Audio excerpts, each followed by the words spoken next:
అన్నయ్య, పవిత్ర కాదన్నయ్య, సంజు అన్నయ్య. నువ్వా సంజన? నేను ఇంకా పవిత్ర వచ్చిందేమో అనుకున్నాను. అంటే ఇంకా పవిత్ర రాలేదా సీత? వస్తుందన్నయ్య, నువ్వు టెన్షన్ పడకు.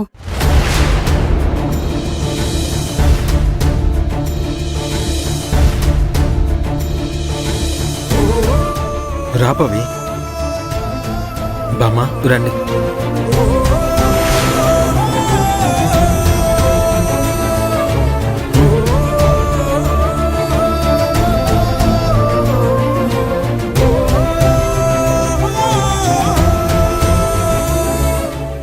వచ్చావా పవిత్ర? అన్నయ్య నీకోసమే చూస్తున్నారు. అన్నయ్య, పవిత్ర వచ్చింది.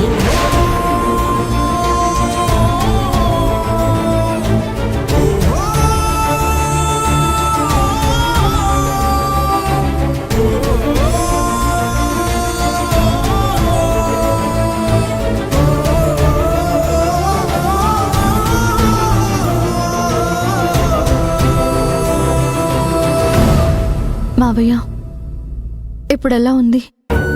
నువ్వు వచ్చావు కదమ్మా, తగ్గిపోతుంది.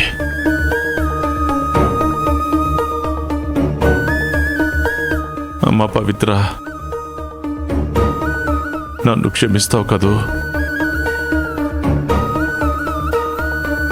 అది చేసిన తప్పులో నాకు భాగం ఉన్నట్టే.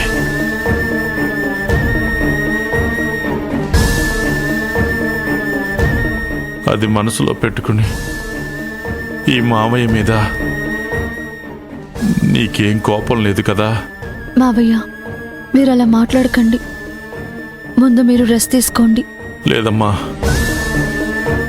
నువ్వు ఇక్కడే ఉంటానని చెప్పు.